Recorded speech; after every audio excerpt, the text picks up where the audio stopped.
Hi, everyone. Thank you so much for having us. Lucy, thank you for inviting us, or at least, yeah, when you invited me, I asked you if it was okay to bring some other voices in.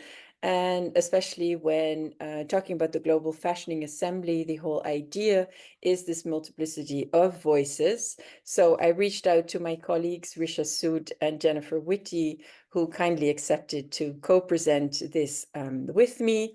The format we've chosen is kind of like we identified 3 topics that we'll each speak to, and hopefully that will create more of a conversation rather than, having one person speak. We also had to pre-record this due to time differences. Jennifer is actually speaking from New Zealand, which made it really, really early for her in the morning. She will be joining us for the Q&A after this, but so this presentation is pre-recorded. So the first topic that we identified is positionality. Beyond the general introductions, we do want to acknowledge our positionality, where we are speaking from, especially when we talk about topics like decoloniality. It is very influenced by where you are speaking from. And also with this idea of wanting to decentralize or disrupt, let's put it that way, this universal claim of knowledge. Knowledge is very located and positioned in time and place. So I'm based in the Belgian countryside on the border with the Netherlands. I am married and a mother of 2. And I was trained as a cultural anthropologist at a university in the Netherlands, which in the same department turns out where public officers used to be trained to be sent out to the Dutch colonies, which is now called Indonesia. And although I started studying anthropology out of a genuine respect and interest for cultural identity, it's during my master's thesis that I started to realize and become aware of the coloniality of my education. At the time, I specialized in material culture and more specifically, so-called traditional dress. And so when I was sent out to Indonesia to do my field research, after about 3 months, I kind of like didn't see any other option than just coming to the conclusion that the Minangkabau, the community I was living with, did no longer value their traditional dress because I literally couldn't find it. But that's when I came to the realization, or at least my host mother at the time pointed out, that I had spent 3 months completely ignoring what was actually there and looking for what was actually not there. And so that made me realize how my training, my university training, actually did not prepare me to understand what I was seeing. Because the way, let's say, traditional dress was identified or was defined and was based on a very colonial or very Eurocentric idea. And the same with the books, like my training was based on museum collections and museum catalogs, which are averagely like about 100 years old. So I ended up staying another 7 months and trying to undo what I had learned in university and trying to open up to what the actual people community could teach me about how they see traditional dress, about how they define ideas of change and continuity and tradition and modernity. So that was kind of like, for me, decoloniality avant la carte or avant la lettre, because I didn't call it decoloniality at the time. Moving forward to my PhD research, history repeated itself. Now I had moved from Indonesia to Morocco, but the same idea came with what is actually that traditional dress. And it turns out, how does that juxtapose to so-called modern fashion? And that's what's been driving my research for the last 24 years. When I moved to Morocco again for my field research, I ended up staying 7 years, and that's where I got the opportunity to organize an academic conference myself, because whenever I would present my work on fashion in Morocco in traditional Eurocentric fashion conferences in Europe, I always felt very misunderstood or stereotyped, or anyway, it didn't feel like the right place. And so I organized the so-called Non-Western Fashion Conference in Rabat in 2012. And the people who came there are what we call today the Research Collective for Decoloniality and Fashion. What I just wanted to acknowledge here is that I am part of a collective, and that collective has been a great, great influence, both on my practice as a researcher, but also very much as a person. And I'll speak a little bit more about it in the next topic. Hello, thank you, Angela, and thank you for this opportunity. Hello, everyone. I'm Richa Sood. I'm a practicing designer, I'm a consultant, I'm a conceptualizer, and I'm also an assistant professor at the Indian Institute of Art and Design in New Delhi, India. I have 22 years, more than 22 years of work experience in the Indian fashion scenario, and I've worked for a long time with the most well-known couture brands in India. I've also worked with retail brands. I have worked with buying houses, with export houses. So, and I also specialize in designing graphics for digital printing, digital designs for textiles, and engineered prints for garments. That is where I specialize. And my work stems primarily from my work experience and my interactions with clients, with merchandisers, with artisans, and with craftsmen.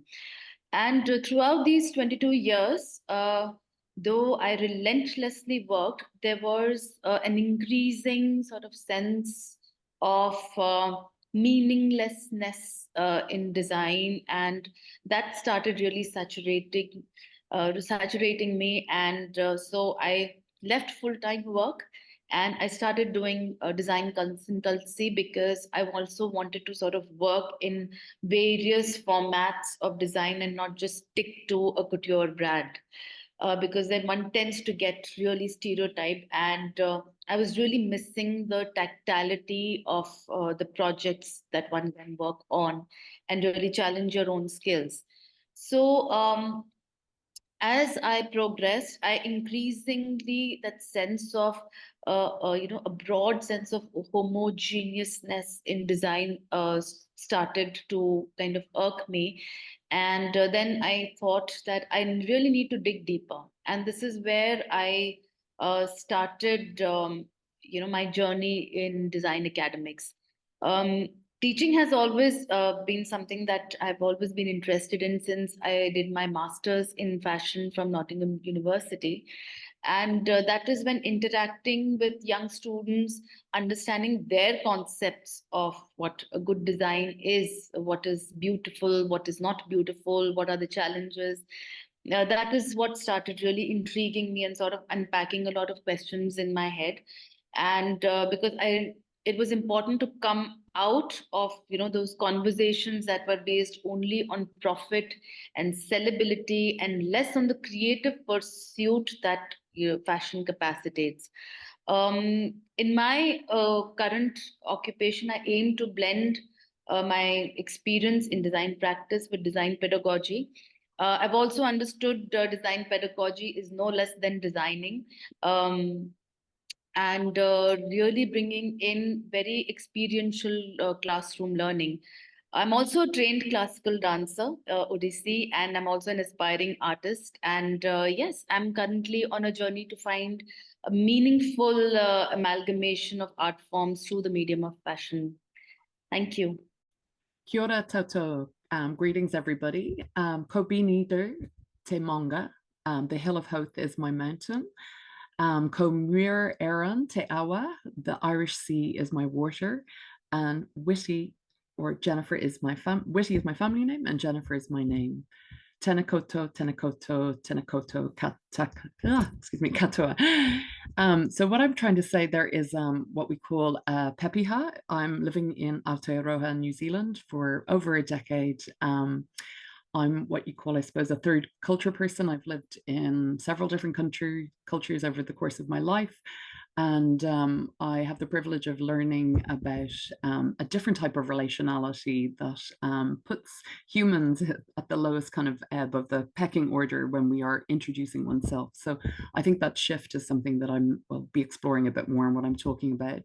But and my own ancestors as Reintir Naheran, the native indigenous people of Ireland, were also animists and who revered the life force of nature and believed that non-human entities and inanimate objects also possessed a spiritual life force.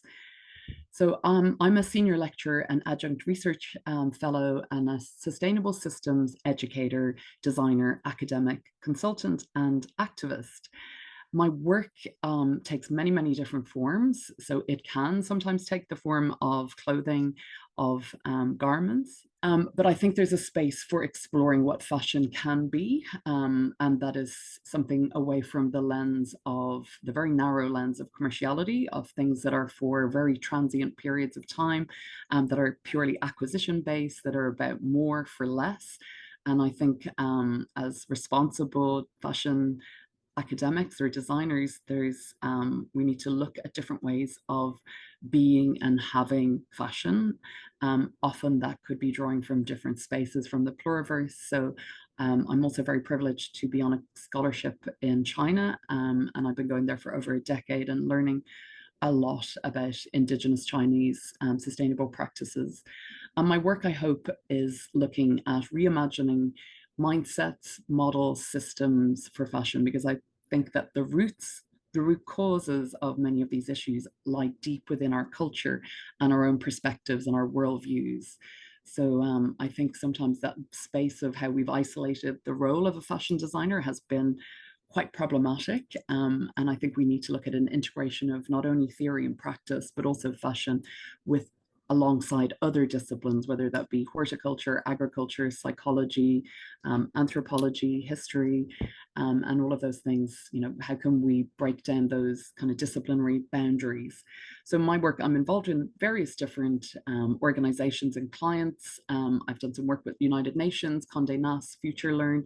I also have some sustainable fashion commercial consultancy going as well. I run a space called Space Between, and we are a little bit on hiatus while we're figuring out how we can be a lab for preferable futures. So how can we actually, instead of wallowing in the doom and gloom of what seems to be often the course that we've gone on futures that we're not really so happy about, how can we actually use our imagination and use our collective aspiration for better, preferable futures. Sometimes I like to look at sustainable practices and thinking through the lens of humor.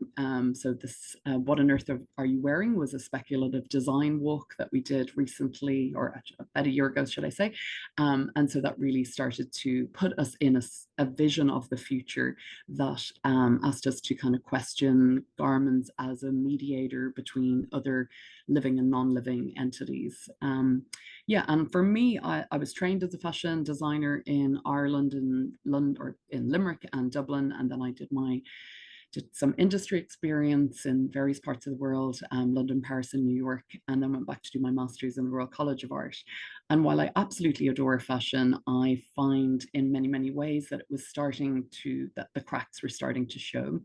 I was more and more aware of the material waste, but also increasingly the human waste as well. And this kind of mindset or value system that I seem to kind of be not agreeing with as much, or there was certainly tensions, and this is before sustainable fashion was a term at all, and I don't even think possibly did exist in certain quarters, but it certainly wasn't as mainstream as it is now. So it was recognizing that things needed to change, and what's been heartening is that momentum is increasing, and there's more and more people coming along. in my mind, I'm seeing a rolling moss and gathering lots and lots and lots of different people from different perspectives. And the more and more as I go in my own journey of decoloniality, I realize that that is the system that underpins everything. And I think that is something that sustainable fashion needs to acknowledge, coloniality. Second topic we wanted to address is the Global Fashioning Assembly. So as I mentioned earlier, the collective came out of an academic conference that after 6 editions, we realized that actually the format of an academic conference wasn't allowing to reach our goals, which is, you know, decolonizing and decentralizing knowledge creation and sharing regarding fashioning. So we started experimenting with other formats of coming together.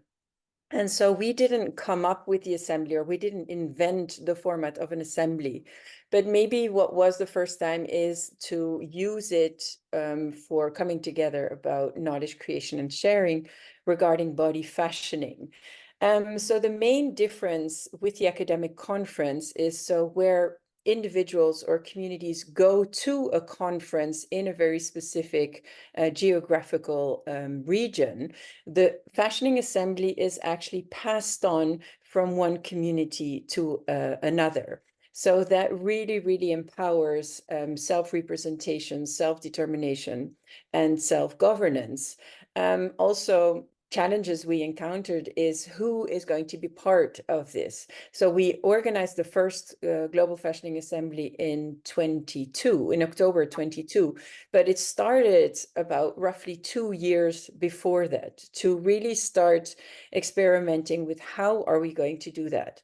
So first of the things that we wanted to challenge is this idea of peer reviewing processes. So selection processes of who gets to participate and who doesn't. In traditional conferences, you usually submit an abstract, and then there's this blind peer reviewing process based on what we would call quality, right? What is good quality and what is less quality, and therefore who gets to participate and who doesn't. So we didn't want to do that, because who gets to decide what is quality or what is not, and therefore who gets to speak or who doesn't.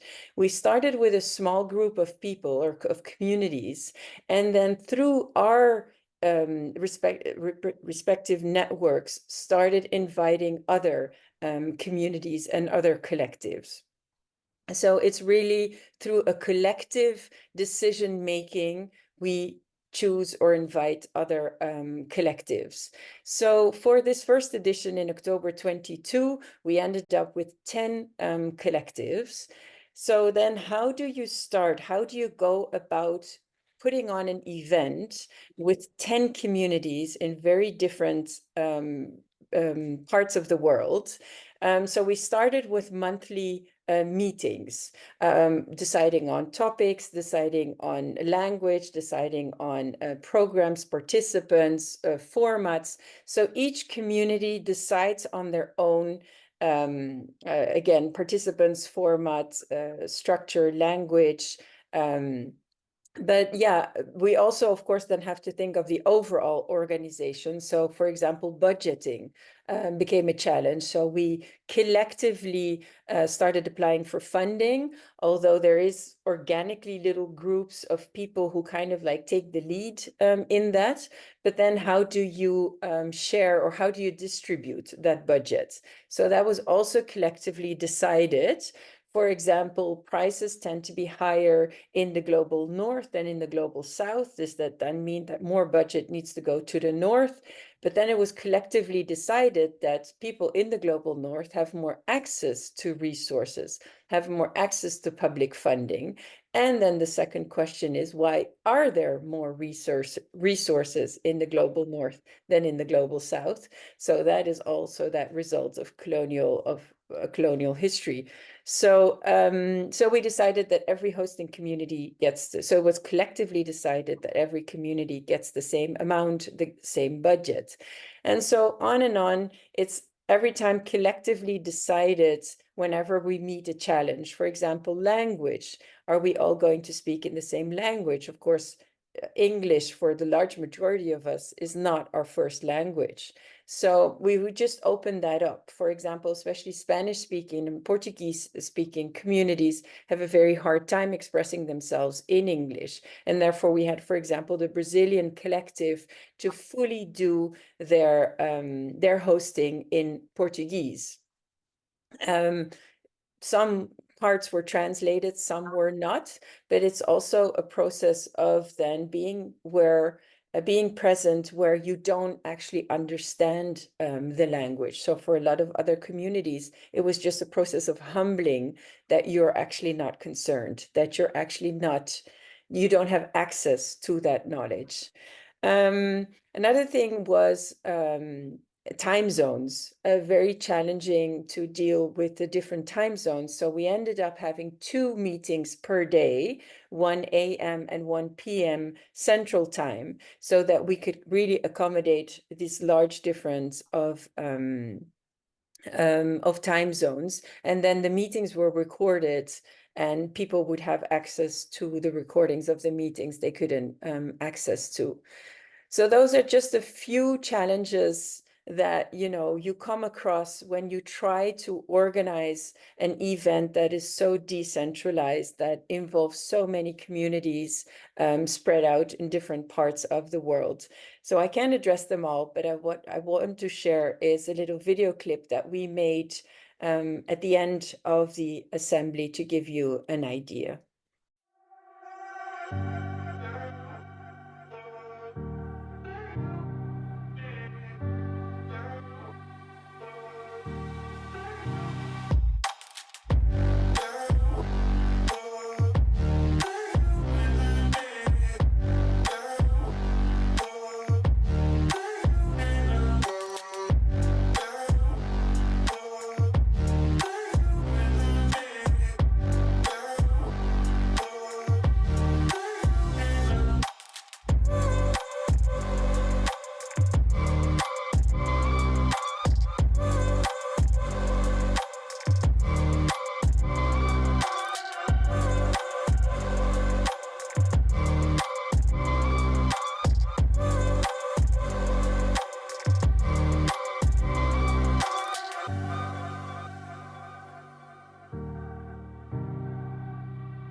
Yeah, so the reason why I chose to host um, today is that the platform, a platform is much needed to voice cultural diversity, which is currently on tender hooks.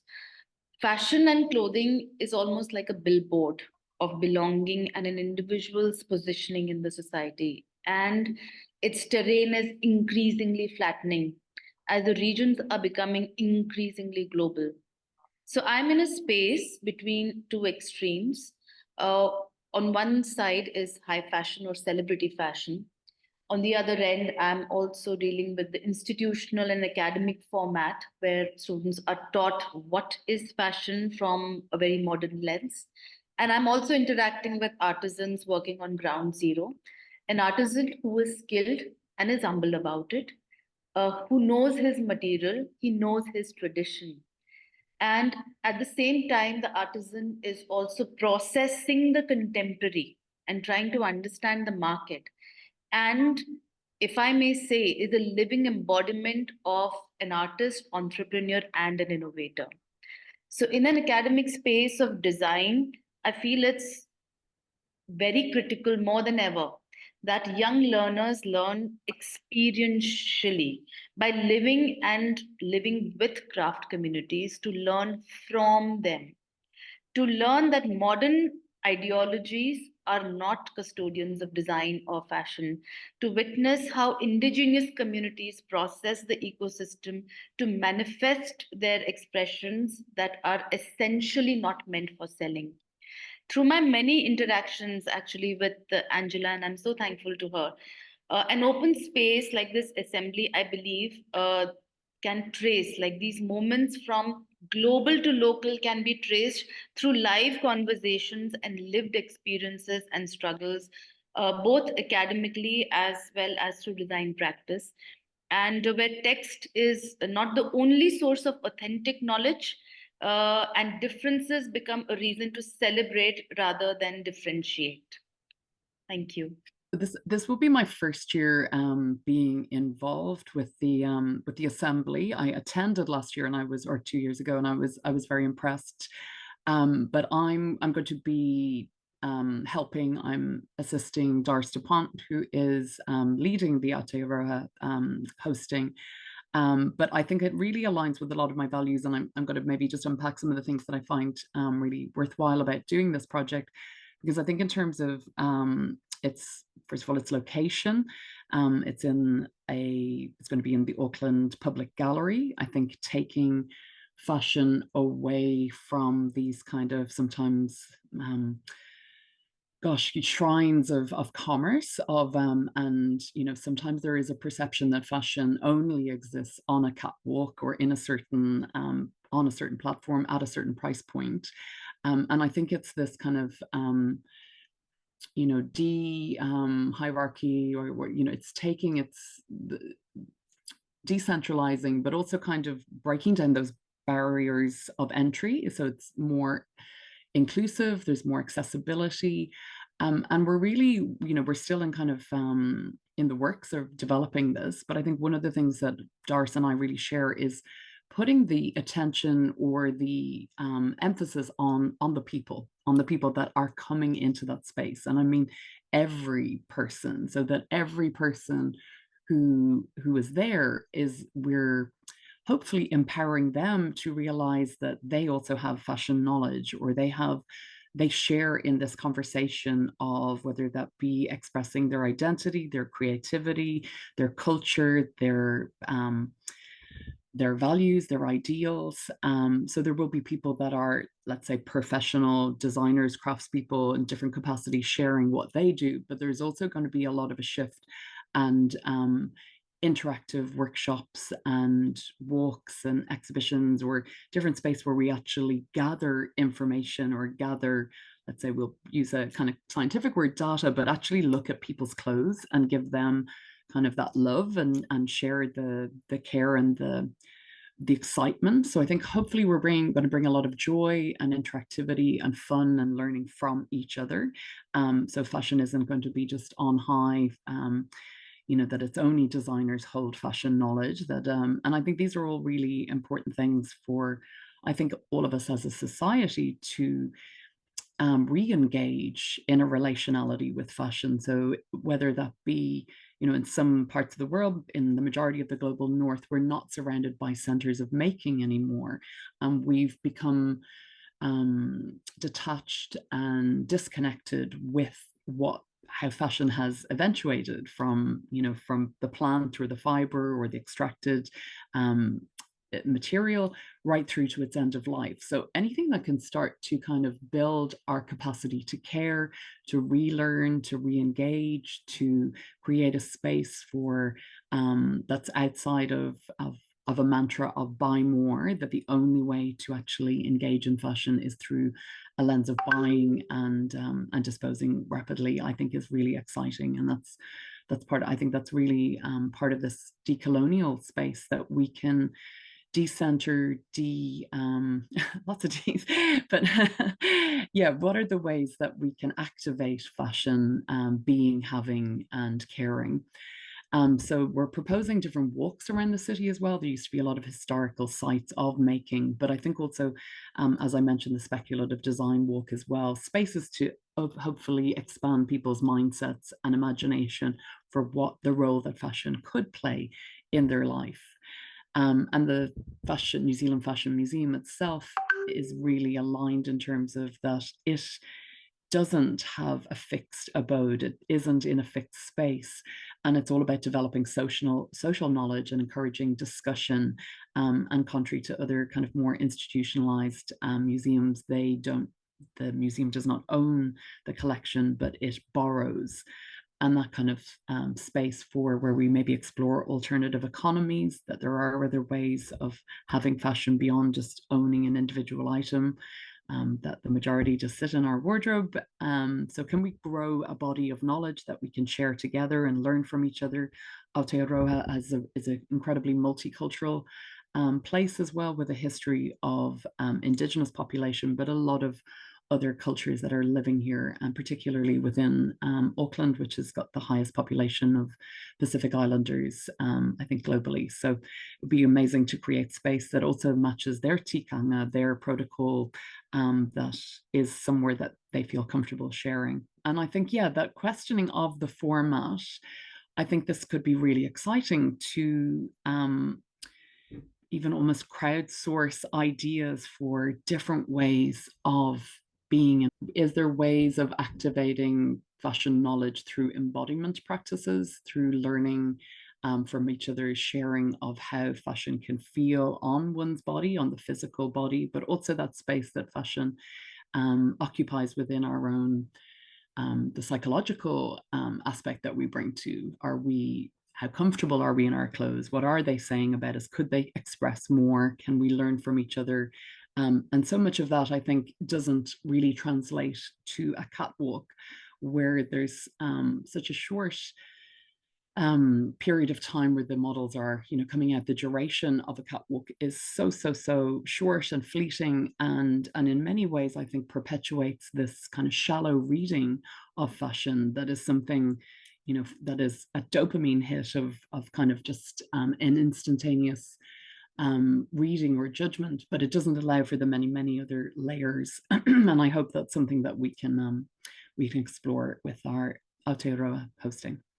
Third topic that we've identified and that we want to speak to is the topic of the series, the cultures of regeneration. I think what's been driving my research for the last 25 years is this idea of Eurocentricity, Eurocentricity is really at the core of coloniality, of the modern colonial system. And so what has helped me a lot in my own struggles, and what I want to share with you, is the decolonial method that was, formulated by Rolando Vasquez, and that is in his very, influential book, Vistas of Modernity. How do we make the invisible visible? So I am born and raised and educated in the epicenter of modernity of Western Europe.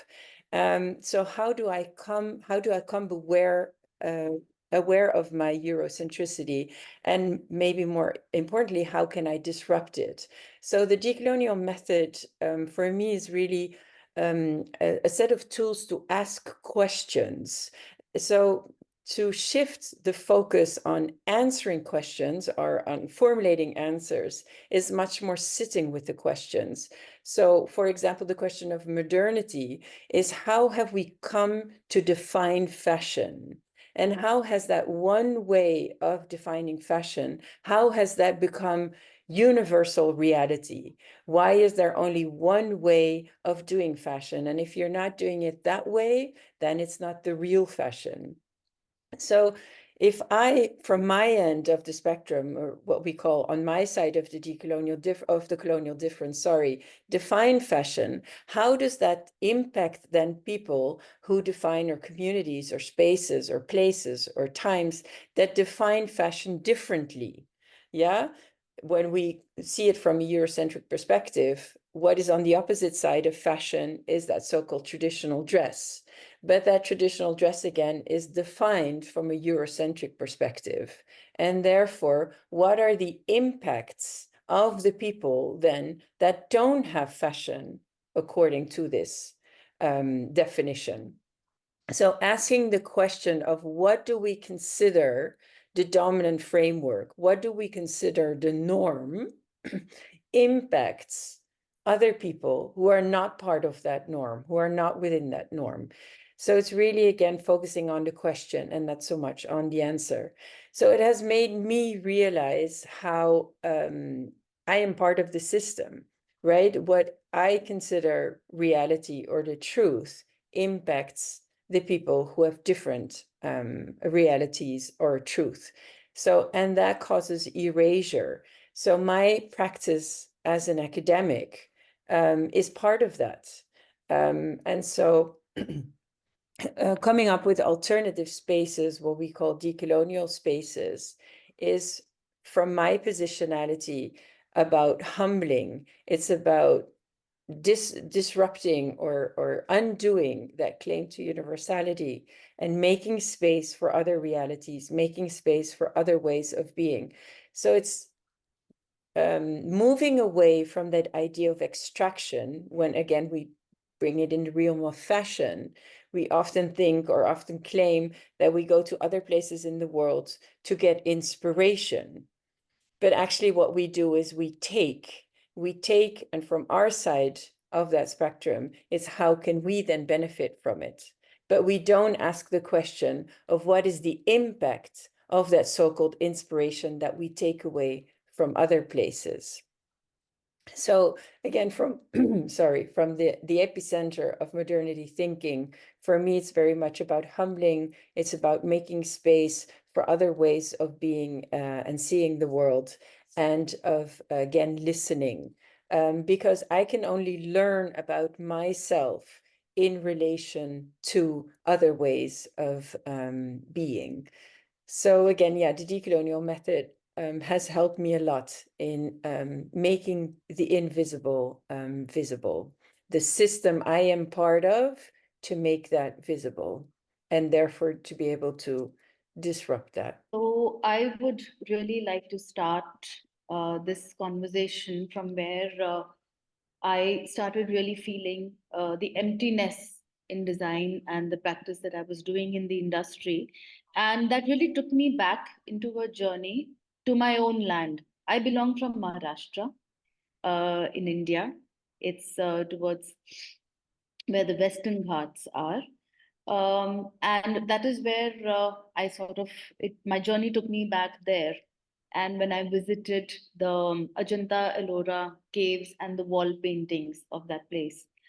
So, and through a lot of sort of conversations and introspections and, a lot of conversations with my professor, one thing that I really realized, to know the future, where you want to go, first see where you came from, right? And for me, what really emerged, that there was nothing separate as design. Design manifested, design emerged, and it emerged a as a result of a conversation, as a non-verbal conversation. And in fact, in the Indian context, at least, there was no distinction between craft and art and design.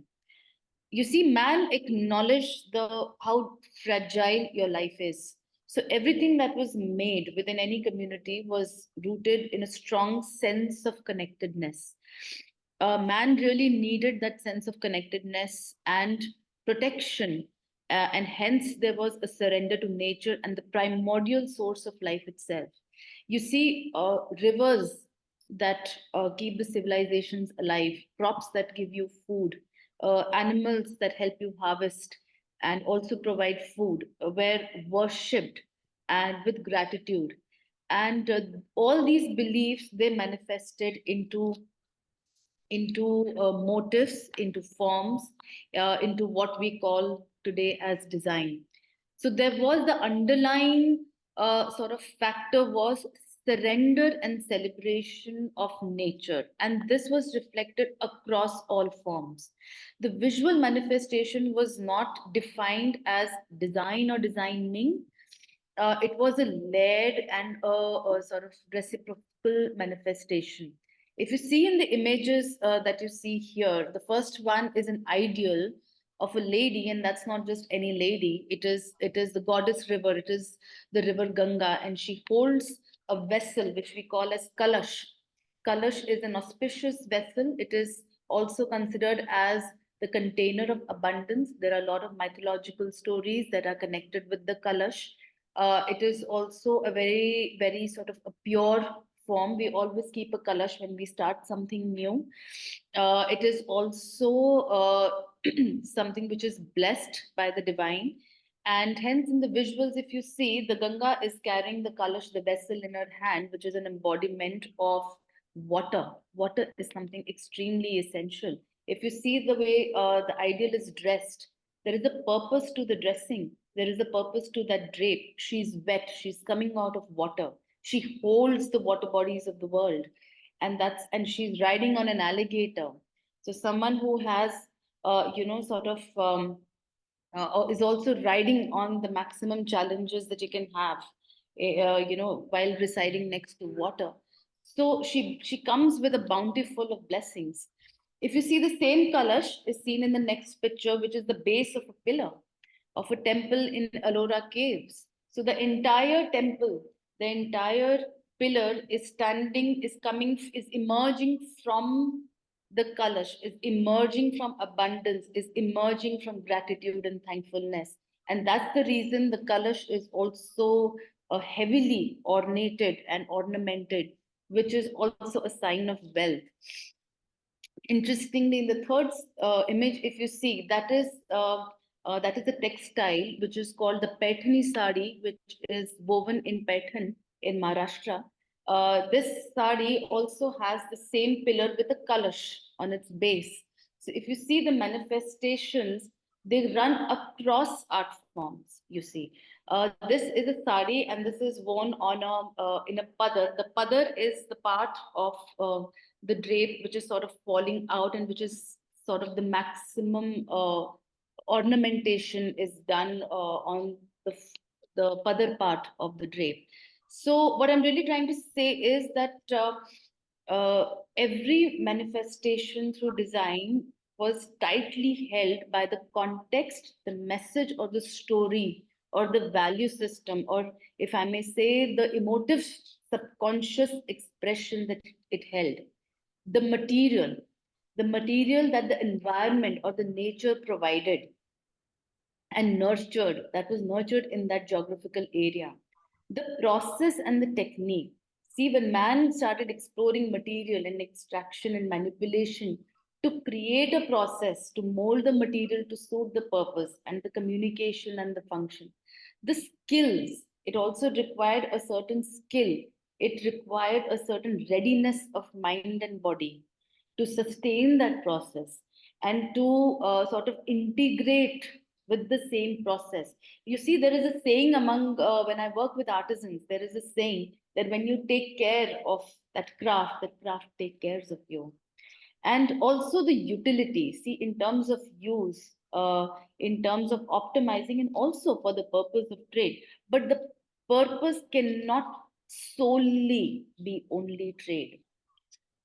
In the last image, if you see, that is a peacock. Now, peacock is also upheld as the best of all birds, or if I may say, the king of all birds. Is also used in an oil lamp in one of the palaces at Paitan. And the same is reflected also on the Paithani sari, which is woven here. So, one can identify that there were certain motives that were repeated with strong abstraction and, intricate details across art forms that spoke of its significance. And, that also sort of affirms what Professor Shastri articulates, that all forms of art, of craft, they inform each other.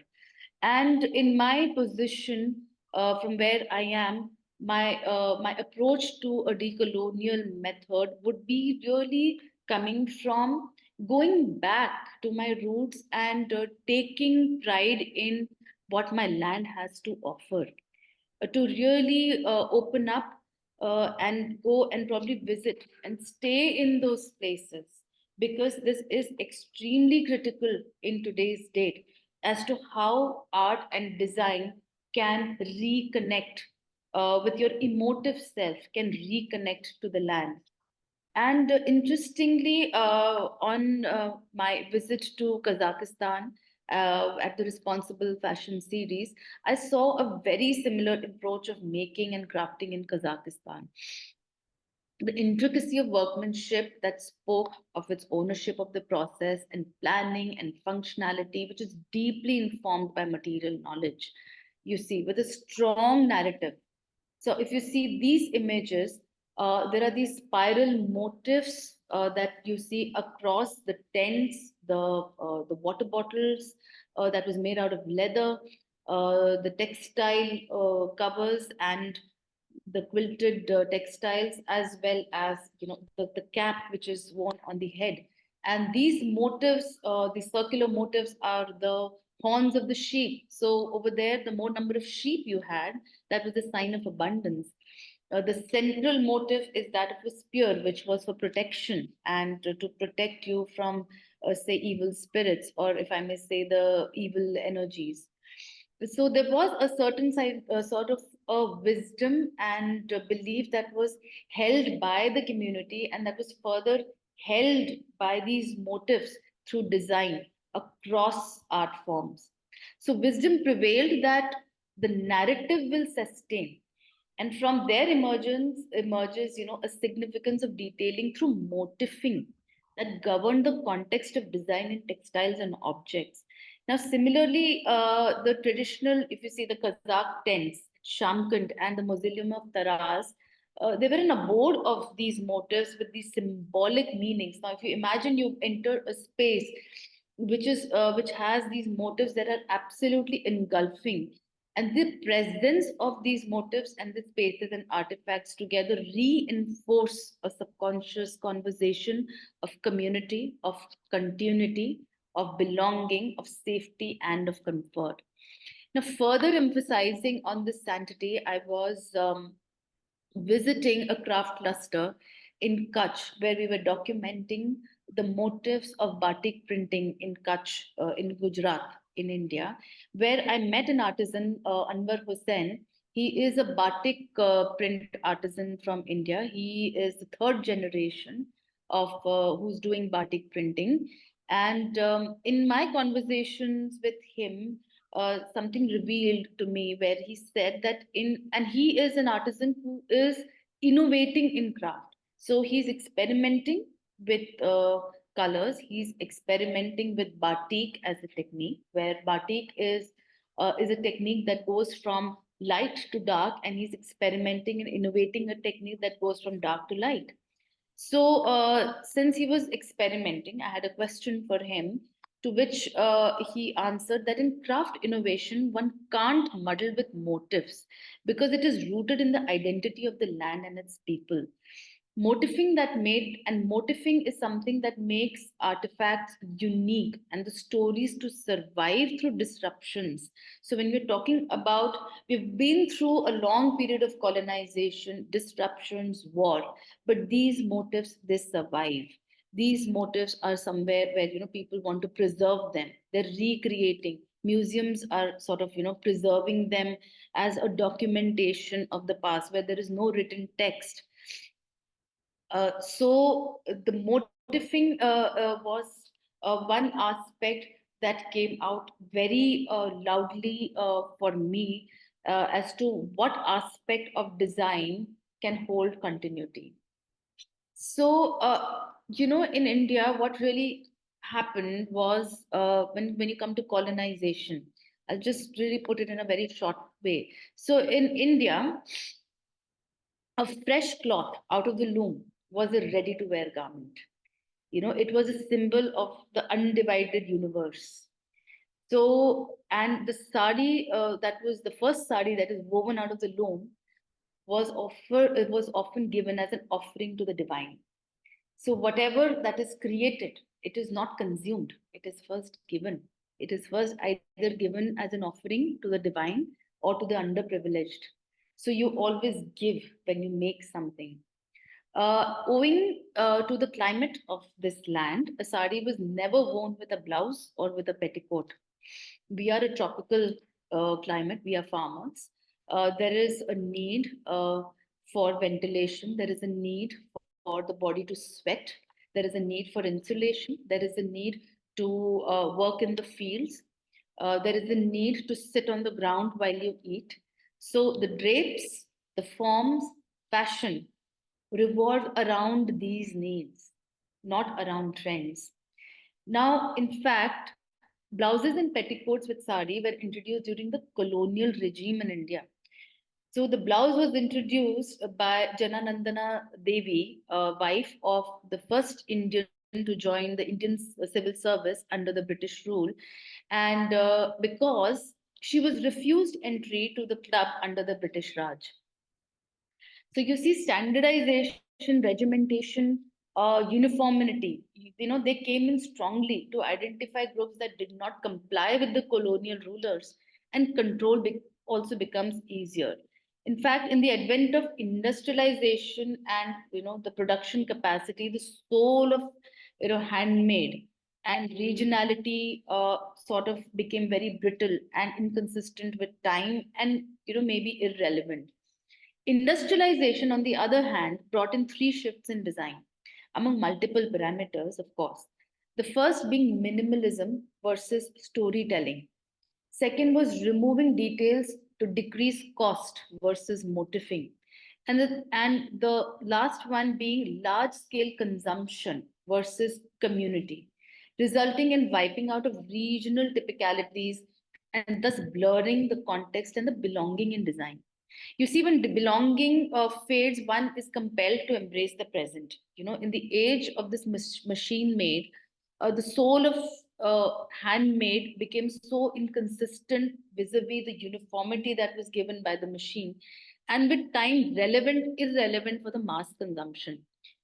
This also changed the human relationship with consumption. It transformed drastically. As the narrative behind making changed, from production of design, it emerged separate the design, the whole role of design emerged separate from craft. But design gradually got associated with the modern, and craft remained entangled with the traditional. Now, how to address or sort of re emerge the essence of belongingness through design? while colonial thinking is, resides in our DNA today, for both consumers as well as the makers. You see, if you see in this image, the first image is that of the Karak embroidery in Kazakhstan. Now, this image of the Karak patchwork, it actually means, it represents a well, which is given to in dowry to the a newlywed bride, where the message is that when you go to a new family, you dive in the way you dive in a well, and you become one with the family. Now, if you see the jacket which is next to it, it emulates the technique of the embroidery, but not the messaging or the storytelling. It's a modern, interesting, reversible, versatile, probably also made through sustainable material for modern consumption and being relevant for the modern sort of market. Also, in the next image, if you see of these men wearing turbans in the deserts in India, in Kutch, it's extremely hot. It's 50 degrees Celsius temperature. The head has to be protected from heat. Head also gives sort of a highlight of pride.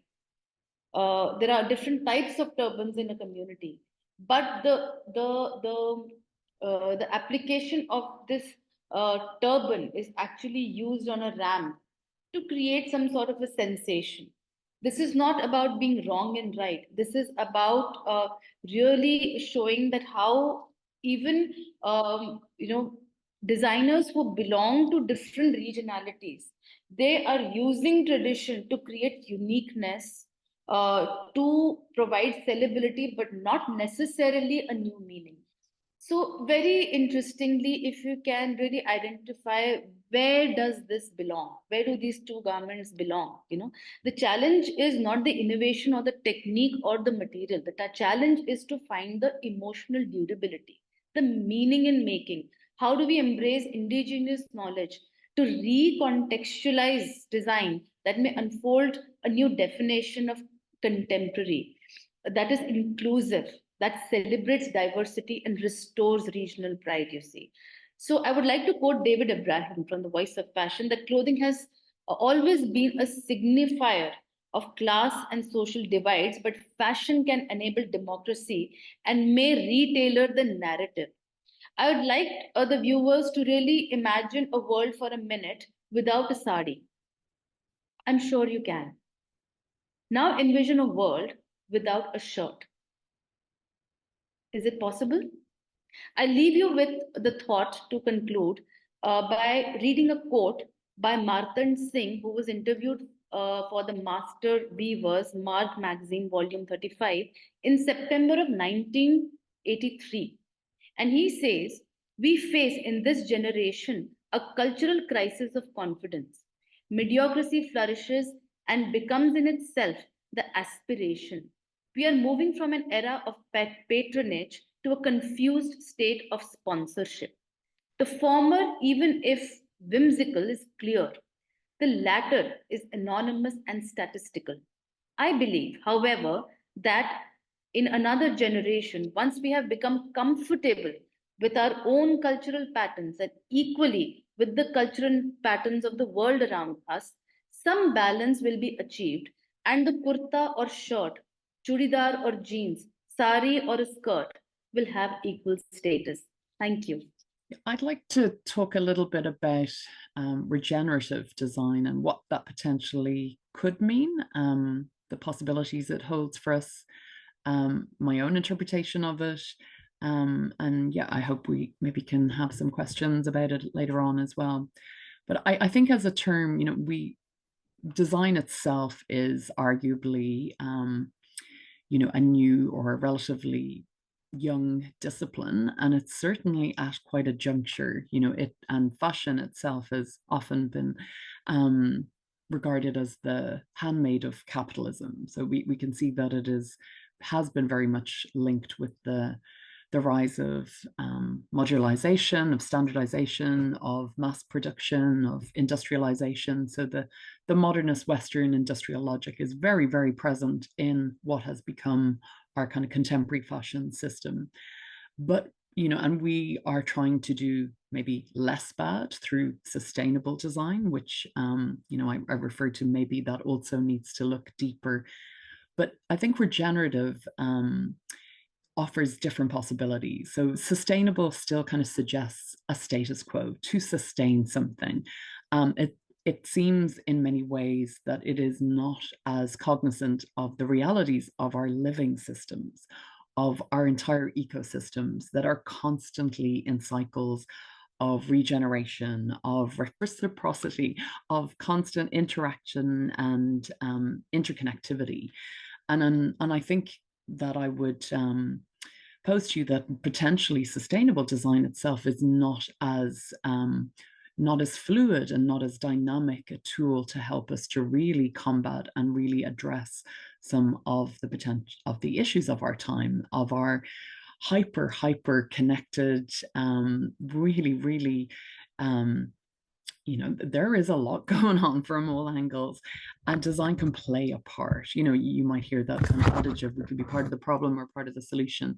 I'm not sure if it's quite as black and white as that, but I certainly think there's things that within our mindset that we can shift in terms of being more regenerative and acknowledging a whole living system approach to design that encompasses things like health, well-being, climate, community, and things like this, like opening up our eyes to the fact, and our minds to the fact, that garments come from earth. They come from nature.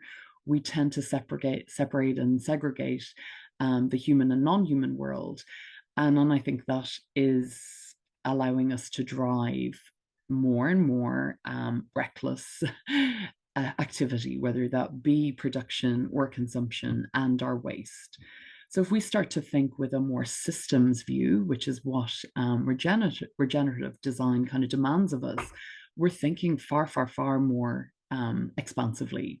We're thinking of all those interconnected parts. So the adage, the sum of its parts, it's not the parts in isolation, which is what analytical thinking has driven, and what has been very, very successful for our industrial age. But in our post-industrial age, and this time and this place, maybe we need to start considering much more that relationality, and whether that is to the humans, the non-human, what voice, Angela mentioned, what voice is being erased. And I would say, have we ever listened to the soil? Have we ever listened to the forests, to the air, to the animals, to the livelihoods, to the biosphere? And I don't think we always have in this particular contemporary moment. And I think we could certainly start to learn from Indigenous knowledge, has been doing this for a very, very long time. And we could start to, I think, as designers, working with scientists, working with horticulturists, working with zoologists, starting to learn different languages of indicators, of bioindicators, of receptors, and design for this in cycles that are more akin or more in tune with natural rhythms. So I think it offers a lot of scope and potentiality, but I think it is going to be a really huge shift in terms of how that reciprocal community between society, environment, designer works. There'll be different measures, different types of outputs. And we as humans will also start to, as wearers of fashion or people using products that are part of this system, need to start to shift our understanding of what even aesthetics are, what Richa talking about, like having conversations through clothing with nature. So there's different types of receivers. But if we, and we start to think more about those life cycles, and do designers, I would ask, do designers always have to create new stuff? Is that also another hangover or residue from a modernist logic of this kind of pristine, perfect vision of human made that seems to not go through the natural cycle of decay, age, and death, and potentially renewal? So, again, what does it look like to shift away from more and more stuff, making new stuff, using things that are already in existence, or actually even shifting our attention to what we have already and creating different types of relationships? Can we be in common with our clothing, with the clothing we already have? Can we start to look at different ways of communicating, of a radical act of rejecting a neoliberal capitalist rhythm? Does this, by pausing, by shifting or having a little respite, does it turn our attention to, do we heighten our sensitivity to different things? Can we spend more time being in common or in solidarity with our clothes outside of a rhythm and a logic that is is keeping us on a treadmill of acquisition but not being? And I think these are things that we could start to look at. So yeah, the term of designer always being linked with the new, is it, can designers turn their attention to services or activities or experiences that engage the immaterial aspects of creativity or engagement or relationality? I think that's a space that is quite unexplored and could be quite exciting. And then I would say too, in terms of our education that underpins this, a lot of designers are not prepared to engage with regenerative design because we are still fixated on the kind of tabula rasa, the blank canvas, the designer having all creative, power and autonomy and genius, and that kind of cycle of, I would say, in many ways, a kind of self-destruction that is propping up, is not acknowledging where ideas came from before, where they were inspired by. And it's often, there's a much more depth of commitment or of exchange. And if we could start to examine different ways of acknowledging the shoulders that you're building on, but stepping away from those rhythms and realizing that design, I put in this graphic of the emotional cycle of change, because often when you, designers, education is sometimes they're being shielded from the realities of what they're putting out in the world and where it's come from, where it's going to end up. And that can often create quite a different designer when a designer is faced with the actual true context that design exists in. It doesn't exist in a little isolated, hermetically, sealed little bubble. It actually is part of this big, messy world. And that can lead to sometimes a little bit of a sense of, oh my God, overwhelm, disillusion. But I actually think that's kind of a healthy journey to go on, to have a reality check, for design to really confront where it exists in this world, and be more authentic to this time. So I think, within the current fashion system, we constantly just focus on the creative point of new production. We don't look at where those fibers have come from before. And we certainly don't look at what happens when they go into a wardrobe with a person, what knowledge is created, what changes with that garment, and what happens at the end. So there's a very tiny little myopic view of design, and I think it's been really compartmentalized. It's been really detached and segregated from reality. So I think in terms of regenerative, it means really getting a much more myopic, zooming out, going to the meta, going to the macro space. It's not right down only in the detail. It has to also encompass the macro view, which I think we can certainly, sometimes we oversimplify to the point where we make things so reductive that we have no sense of their context and their meaning. So, and we can certainly see from other cultures, from Aboriginal culture, they're incredibly adept at zooming in and out of the micro to the macro. And I think it proves that we have been able to do that in the past. And it's an ability that I think we can build capability for that. And not only would it serve designers, but it would serve all of us as humans interacting, relating to each other across all of these disciplines.